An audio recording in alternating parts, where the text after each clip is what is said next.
So happy almost 4th of July. Welcome. I didn't think anybody was going to come tonight. And you guys are real supporters and real troopers. So how about a hand for your dedication?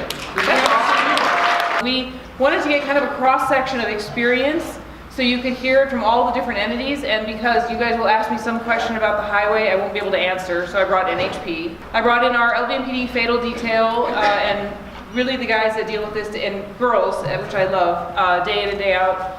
But the opener tonight is actually really special. So without further ado, Dr. Preddy. My name is Dr. Jim Preddy. I work at the UMC ER and UMC Trauma. This presentation, like she said, is meant to educate and scare teenagers. This is my uniform. If you see me in this uniform, you're having a bad day. Okay? So why do we stay open and everybody else closed? Because we live here, where people love to drink and drive. And drinking and driving accidents keep the trauma center open.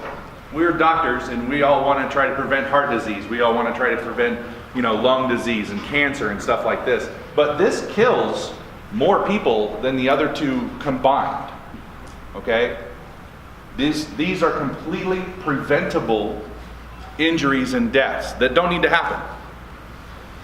This was 1 block away from UMC. The poor girl was riding in the front seat on this side, was just a few blocks from her school and wasn't wearing a seatbelt. And everybody was drinking and driving. She was not as drunk as everybody else. Everybody else put on their seatbelts though.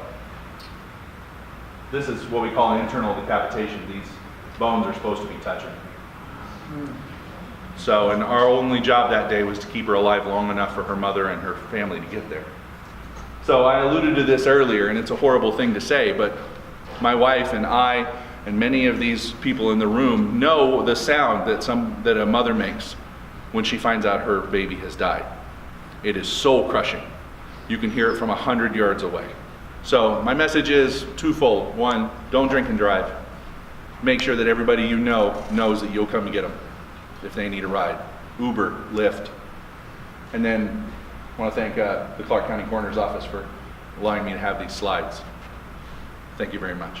7,560 square miles, 1.7 million residents, 42 million resident visitors. There's 9 patrol area commands, which have 125 to 150 officers each. The traffic section has about 115 motor officers, only about 95 on the street. The others are like the fatal detectives and hit-and-run detectives that aren't on the street every day, but they're still obviously doing police work. For Northwest area command, so just this area command, so far this year has had over 1,000 crashes. 619 of those crashes had injuries, 12 of them were fatalities. I forgot to mention the part below.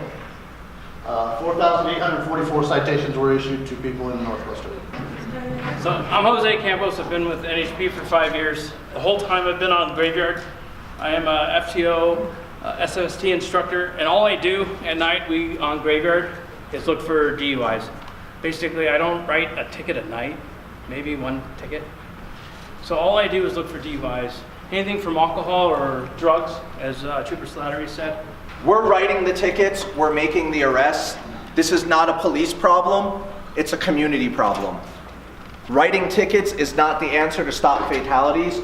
I need all of you in the community to get involved and to bring awareness to correct driving behaviors so that we stop having innocent lives lost on our roadways. So everything that happens on those roadways in one way or another affects you directly. And it's our job as best we can to keep them safe, but more importantly, it's your job to keep them safe. It's your job to help us and us to help you to make sure the roadways across the entire valley are safe. So of course we want to be able to do better. Of course we want to take every drunk off the street, but we can't always do that. Of course we want to stop every collision, be it minor all the way to a fatality, but obviously we can't stop all of those.